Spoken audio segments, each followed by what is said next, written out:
Okay, so the very particular subject that I will be talking about is in essence an illustration of what Alexander called utopia of the Anthropocene. And this belongs to the sphere of cultural representation.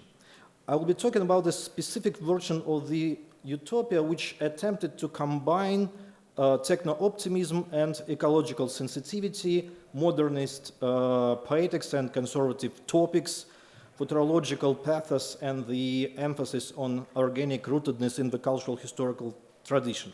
Moreover, this almost impossible, I would say, synthesis also turned out to be inscribed in the tradition of Russian Cosmism and its central idea of the resurrection of the dead.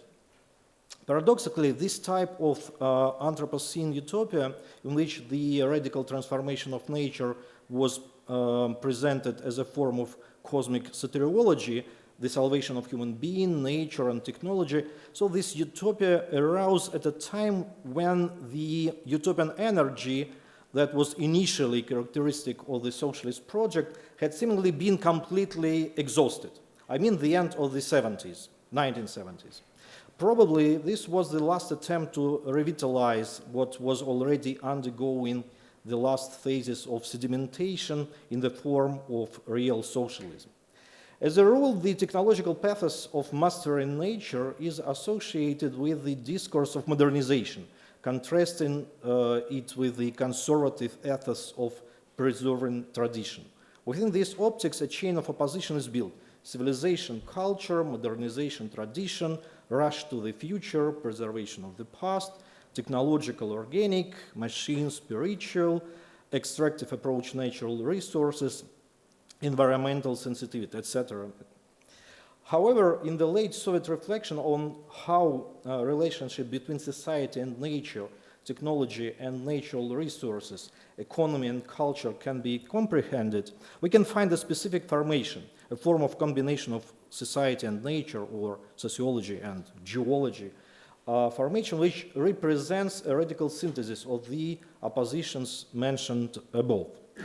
The formation I conceptualize is one of the characteristic forms of the late Soviet energetic imagination.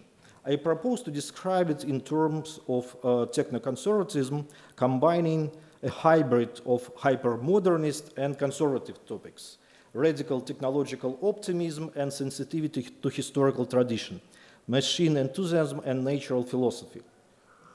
The meeting place of these seemingly incompatible elements is the late Soviet history of the development of oil fields, or more precisely, the various forms of representation of this history. I will focus on several of the most striking examples of such representation in late Soviet cinema and literature, although symptoms and traces of the same formation can be found in memoirs of geologists and oil industry leaders, in journalism or documentary films. The authors I will talk about had fundamentally different social habits, belonged to fundamentally different ideological trends of late Soviet culture, and had different political orientation. The first figure is Alexander Prokhanov. Born 1938. In 1960, he graduated from the Aviation Institute in Moscow, but instead of a career as an engineer, he preferred the spiritual quest typical for the New Age. He worked as a forester in Karelia, led tourists to the mountain of the Kola Peninsula, took part in geological expedition in eastern Siberia, was interested in yoga, Buddhism, and orthodoxy. His movement to the center of late Soviet culture was the movement of a marginal, initially deprived of any cultural capital. However, by the mid-70s, he had become a very well-known journalist and author of several stories and novels, having gone from village prose, permeated with the pathos of labor and Russian spirituality, to what he himself would later call the Soviet techno-theoric novel. The second figure is Andron Konchalovsky, or Andrei Konchalovsky, born 1937, the son of the famous Soviet poet and the author of Soviet anthem, Sergei Mikhalkov. Konchalovsky graduated from the Institute of Cinematography, after which he immediately began a successful career as a film director. His path is a path of a representative of the Moscow golden youth of the Thaw era, oriented towards Western cultural patterns and consumer models. After he completed work on the film, which I will talk about, he went to Hollywood, where he worked until the early 90s. In Hollywood, he made several films, among which the blockbusters Runaway Train with John Voight and Eric Roberts, and Tango and Cash with Sylvester Stallone and Kurt Russell, and Maria's Lovers with Nastasia Kinski. So, yeah, nothing comparable to Prokhanov. Yeah, in fact, Konchalovsky received official permission to move to the United States, then to the film Siberia, which was a success both in the USSR and in the world. However, despite the initial lack of external points of contact between these authors, their versions of the Anthropocene utopia coincided at the level of the internal ideological coordinates. The late Soviet social cultural landscape within which this project emerged can be schematically structured as follows. First trend, the modernist, positivist, materialist mainstream, which views nature as a physical object, as a resource, devoid of its own subjectivity, as a thing that needs to be totally transformed by human effort. No, this is enough right now.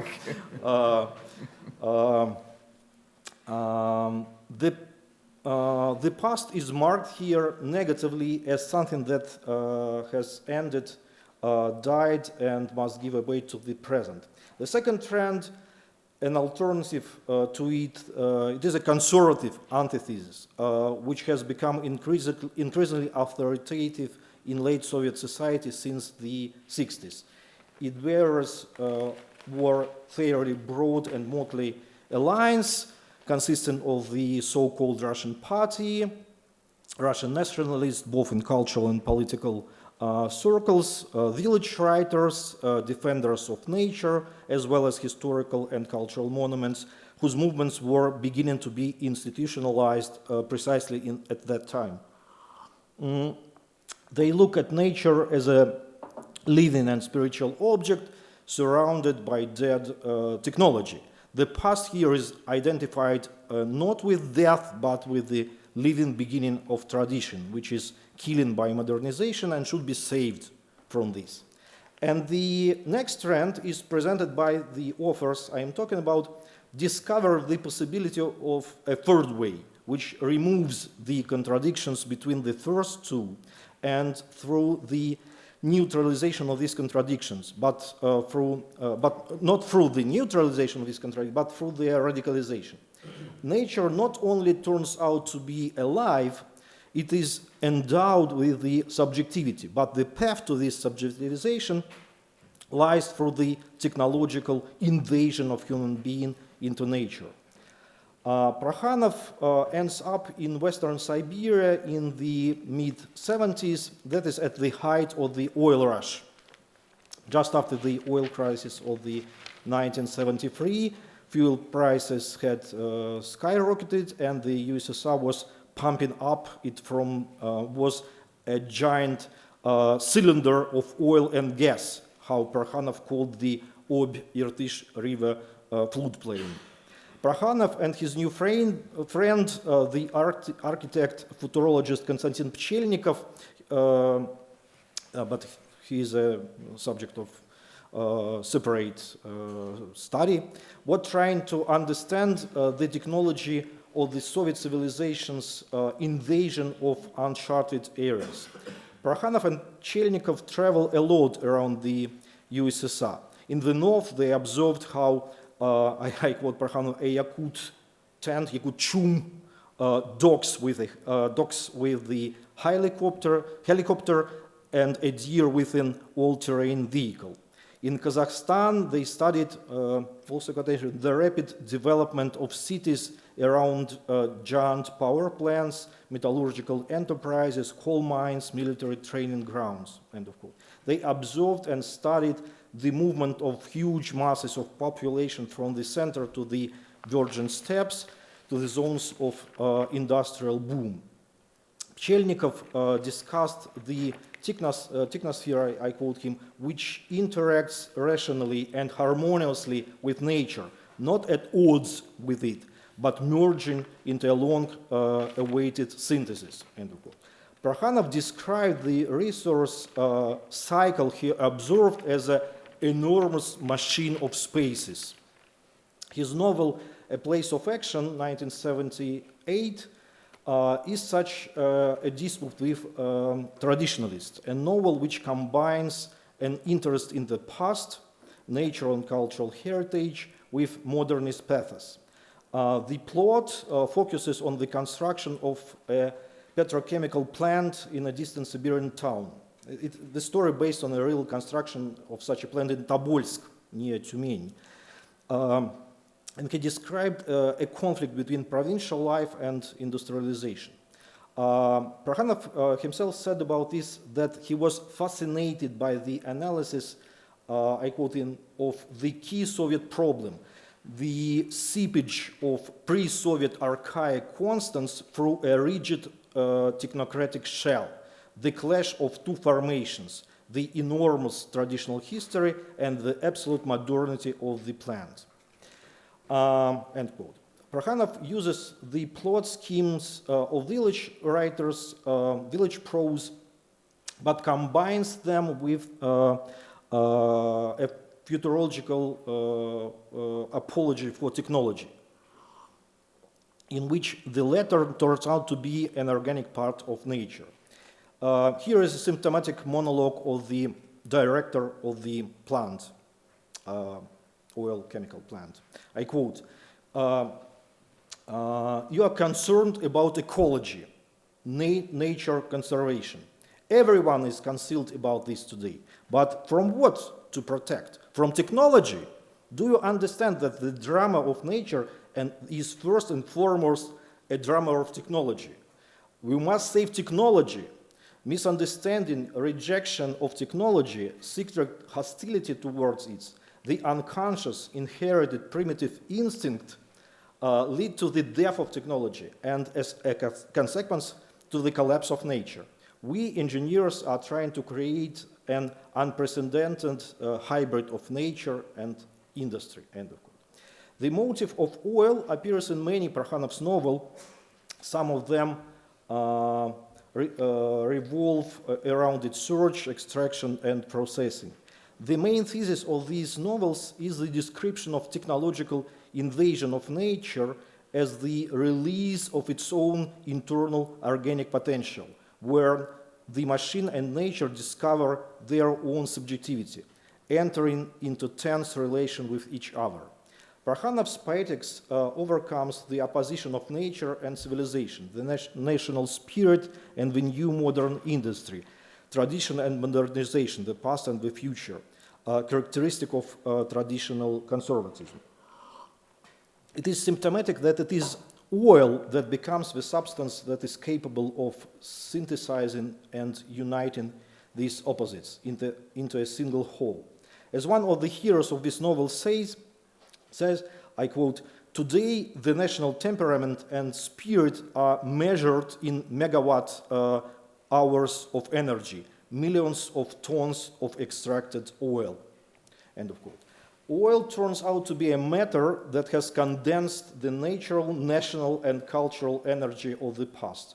By developing it, human being forms itself, at the same time returning to its source, located in the depth of the earth, transforming the organic matter of nature into energy that feeds a civilizational breakthrough into the future. I quote one of the novel character, after all, in essence, by extracting oil, we extract ourselves. Burning it, we secretly hope to hear from the flame from the roar of all the factories a new word about ourselves and about the world. But the most explicitly radical version of this energy formation, of this Anthropocene utopia, which sees in these natural resources the concentrated forces of the past, which can be directed to transform the present, we can find in the film by Andron Konchalovsky. Maybe we could switch off the light a bit, yeah? In 1974, he was proposed to make a movie about the oil man of Western Siberia, precisely for the 25th Congress of the Communist Party. In response to this proposal, Konchalovsky made up 4-episode epic film, The Siberiad, which tells the story of oil exploitation and of several Siberian generations searching for oil. The basic plot formula crystallized in the Siberiad is represented by the opposition of two families living in the Siberian village for centuries, professing opposite ethical values, personifying tradition and rebellion against the existing order of things. Some try never to leave home, while others build a road oriented to the light of a distant star. At the same time, for centuries, these two families have been joined in a relationship of marital exchange.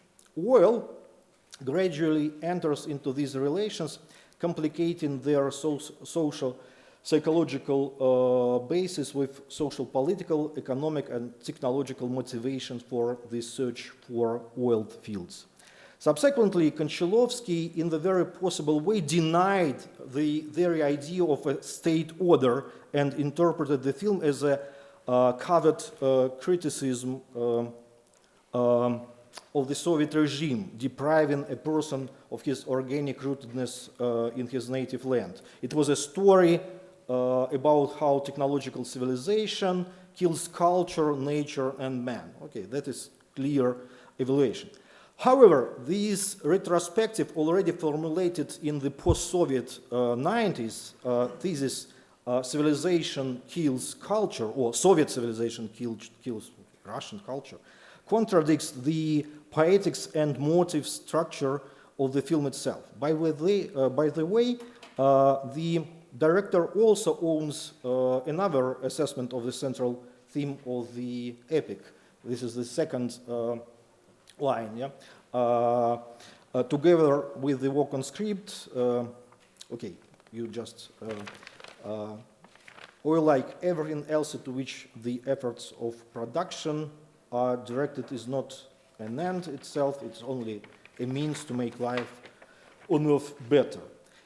The conventions of the Soviet production novel produce its archetypal conflicts, those of the duel of human with nature. However, although launching a typical socialist realist conflict, the epic energy of the Siberiad produces effects that are transgressive to it. Conflict is resolved not through the mechanical negation of one term of an opposition, but through their dialectical mediation. Instead of demonstrating the triumph of the human spirit or the inert matter of nature, the energy machine of the Siberiad chooses a third way, defining oil in terms of natural philosophy as a fruit of marriage of human technology and soil organics. In part, the role of technology is, as it is presented in Konchalovsky's film, may be compared with the philosophy of technology formulated in the late works of Martin Heidegger.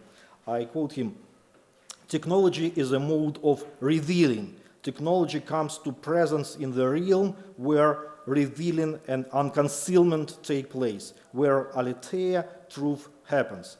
And Heidegger describes the trajectory of the bifurcation of the concept, technology, I mean, that arose in connection with crafts, the arts and poetry, but gradually deflected in the direction of exploitation of nature with the aid of machines, extraction of natural energy, and forgetting the original aims of technology, the revelation of the hidden. We can look at a scene of drilling, it is here, in which the intrusion of the thallic drain into the womb of the earth is eloquently represented as sexual penetration and fertilization.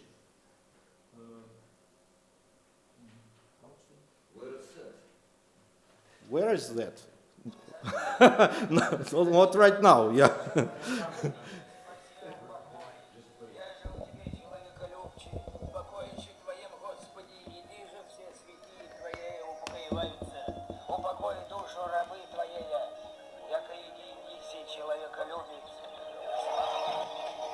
It is right now. I hope it.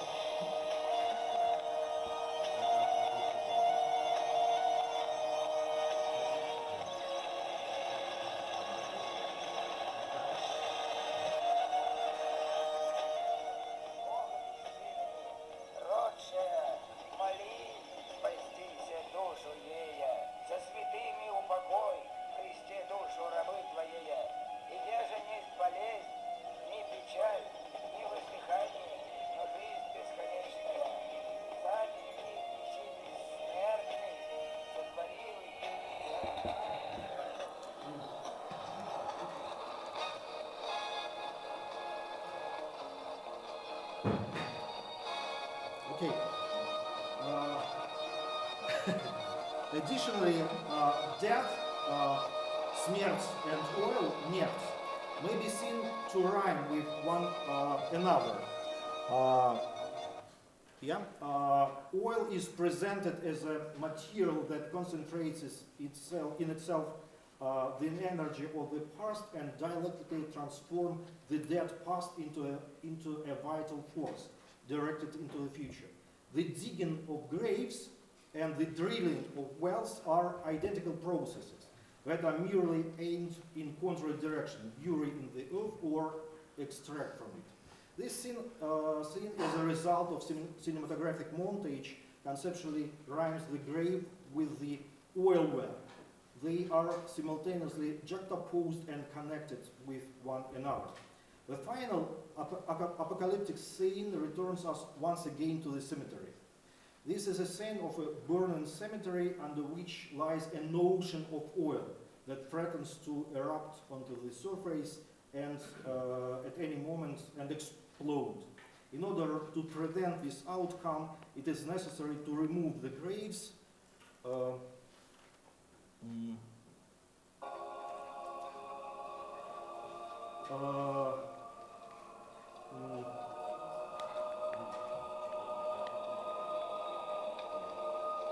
remove the graves and initiated a controlled explosion. And in the very moment when the bulldozers are removing the burning graves of those who have vanished in the past, of the generations of people who lived in this Siberian village, they are shown as resurrected, joyously surrounding one of the main protagonists of the film. All contradictions and conflicts that divided the characters and even generations, now dead. Well, these people are dead already. Yeah. 5.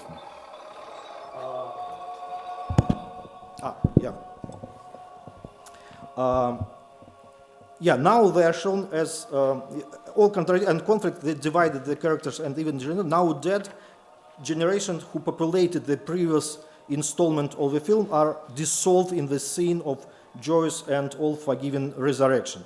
What does it recall? Together the burning oil, which engulfs the wooden crosses over the graves of the ancestors of those who found and awakened the energy sleeping in the depths, the ancestors themselves rise from their depths. Given Konchalovsky's screening of such a mythological and religious story, one would expect that this as the image should be correlated with a disguised critique of the Soviet modernist project. According to this approach, the resurrection of the dead shown in the final of the film should be read as a reference to the Last Judgment, and the end of the world. while the moment of the birth of oil should coincide with the moment of the eschatological end of the world. However, such a reading of this scene also contradicts Christian dogmas, according to which the meaning of the Last Judgment is to separate the sinners and righteous. Whereas in the film we observe the joyful unity of all those who throughout the film were in a state of mutual antagonism. In contrast, the very artistic logic of the entire film is the course of its deployment. It is purposefully and consistently problematized the mechanical opposition of conservative adherence to tradition and environmental sensitivity versus avant-garde pathos of technological transformation. I will go to the conclusion. Russian intellectual history knows only one example of such a utopian synthesis, the philosophy of the common task by Nikolai Fyodorov. The most radical conception of his chief work, the philosophy of common task, relates to the actual victory over death.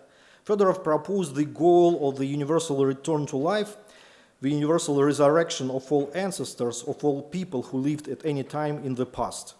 In order to realize this common task, the brotherly unity of people as well as the synthesis of human nature and technology must be achieved. His idea formed the basis of the teaching of Russian Cosmism, despite its absence in the official Soviet cultural canon, but was unofficially important both for the post-revolutionary country of the 1910s, 1920s, and for the late Soviet culture of the 60s, 70s. And this is exactly what happens at the moment when oil, that is the condensed substance of the past, comes to the surface from the bowels of the earth. And along with it, the dead rise from the graves, which are also connected to the past condensed in the cemetery.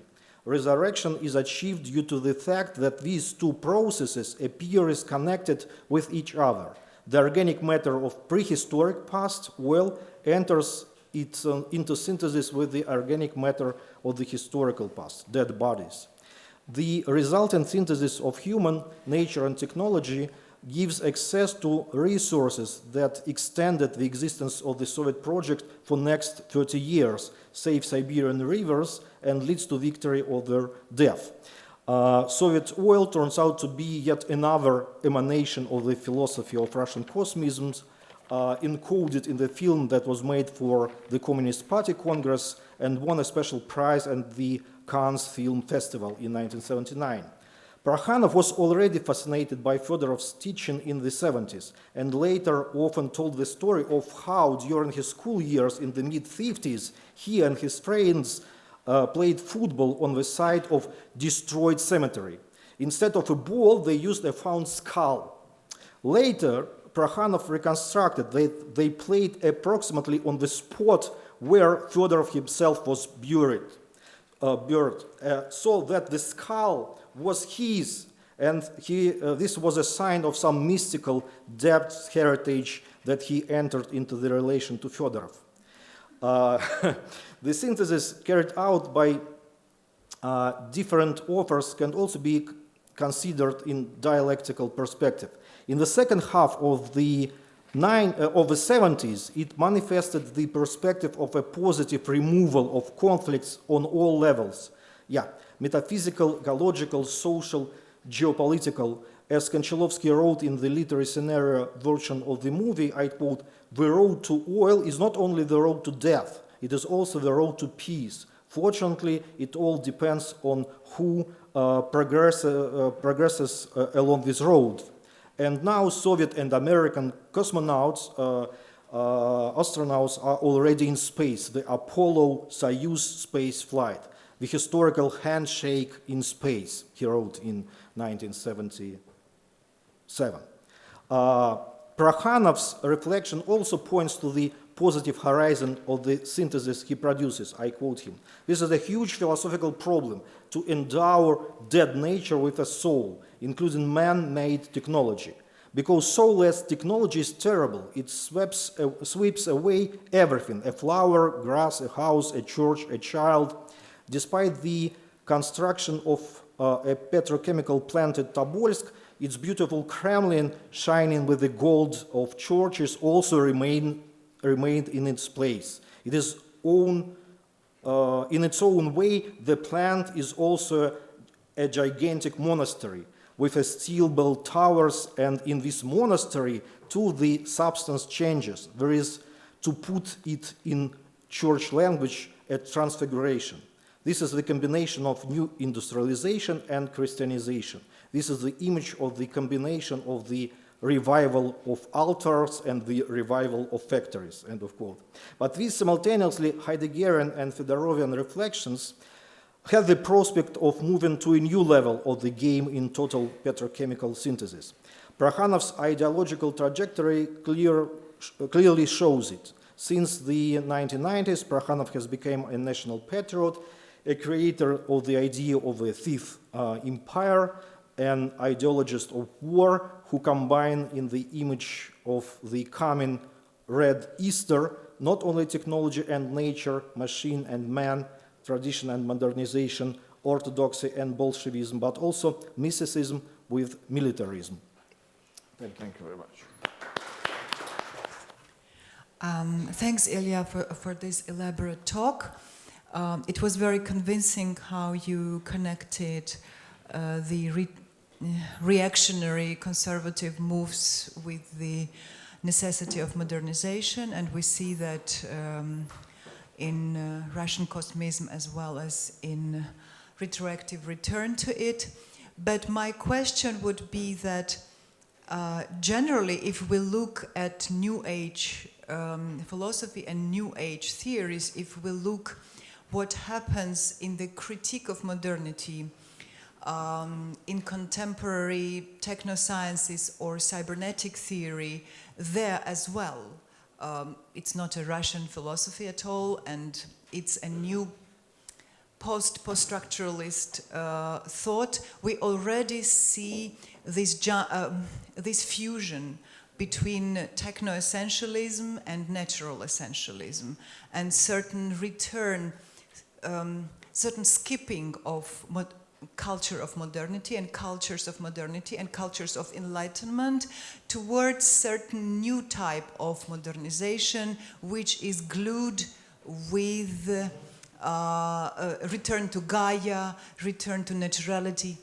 And in the philosophy of Yu Hui, we see this post-enlightenment thought. So how to deal with this? And of course, it's a contemporary tendency, but does it mean that then what we see in Russian conservatism has the parallels with sometimes emancipatory Western thought? Do you see in your talk a link to this Anthropocene talk that they did before, the colleague as well? Because I think there is quite a lot of link in two different perspectives or points of view. But to me, it's all to do with this human centrism of the Anthropocene and this connection between the human, it's more important than the non-human life. So whatever is the planet, the animal kingdom or something. So it's all to do about the humans. And when, even with technology, trying to link the machine with nature in relation to each other, still remains this dominant position for the benefit of humans, and it's not challenged. You know, it's, I think, to reduce the climate change or to really tackle the subject, I think we need to tackle this human centrism, or the Anthropocene actually, which is this domination to everything and this hierarchy of tendencies that human rationality has.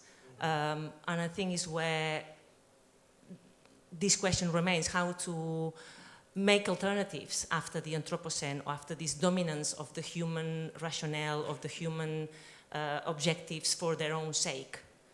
Because this connectivity is not, we talk about it, we kind of can reflect on it, but we are not acting on it. We are not really embedding it.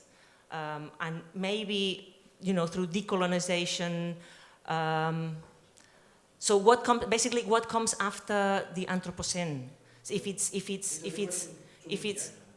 Yeah, I mean, maybe, this alternative experiments after all these systems that are so human-centered, and really think about this connectivity, the human equal partner to nature. What would that be? Maybe biocene, or symbiocene, or balancene, kind of. Thank you. And the last question by Alexander. Yes, that was very convincing, particularly with the show that you gave us with this film fragment. But it's spectacular because they are destroying the graves. They are destroying the graves, which of course for any Christian or non-Christian mentality almost universally would be like a sacrilegious act. But then this oil kind of redeems it all. But oil, of course, it's not the remains of the ancestors. That's remains of the dinosaurs in the best case, but probably even not them. So it's a kind of, would you say this is a kind of central Soviet myth, or the central myth of the late Soviet kind of modernity? Because I Googled it, so it's 1978. Indeed, so the oil was indeed discovered, and indeed it saved the Soviet Union. It gave it like another decade or two. So they created this, as you argue, disputing with previous Russian ideas and myths, like Fedorov's. Would you say this? They created this kind of new Soviet mythology, operating with basic ideas of the ancestor, the grave, prosperity, probably. Okay, thank you. For the questions, I try to be short in my answers. First of all, to your question, to your comment, Katie. This is a helicopter who docks with tent. Yeah. Yeah. I agree that there is some parallel between this modernist conservative synthesis I try to reconstruct. That's why I talked about the new age interests of young Prokhanov. So there is some roots in the general new age philosophy, new age culture. Huh?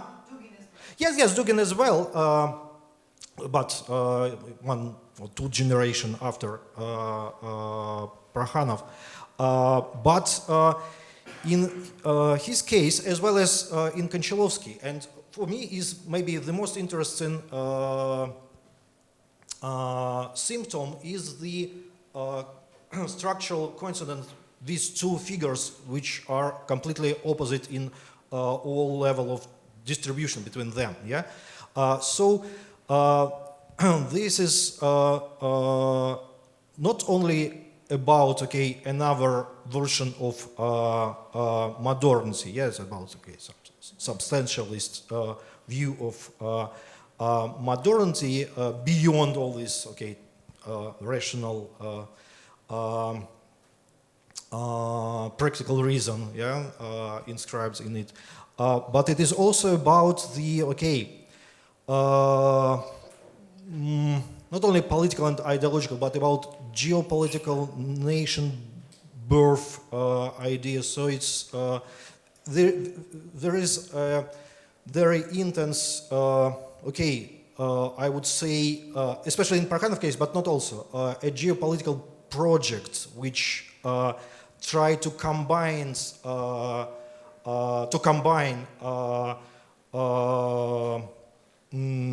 official communist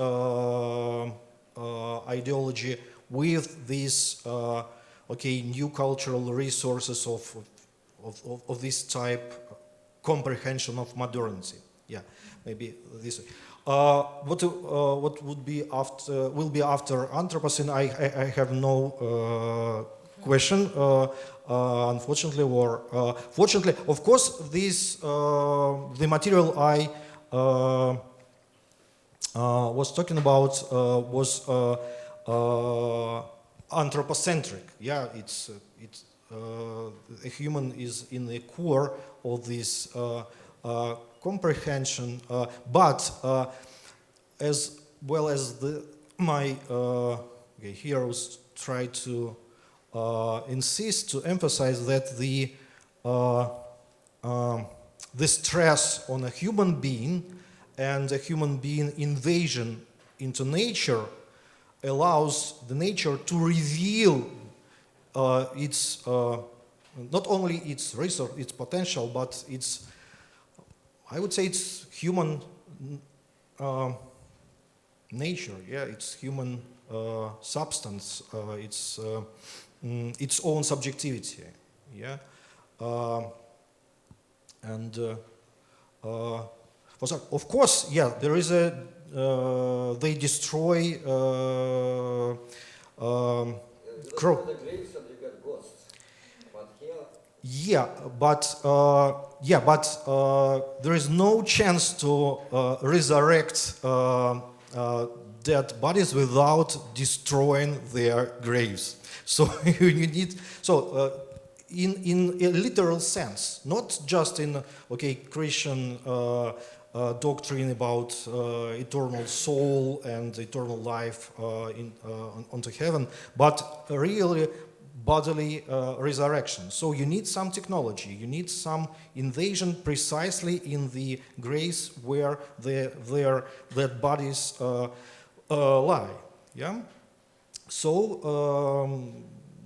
there is no any problem with such invasion into their graves. Yeah, maybe. Yes, I will say that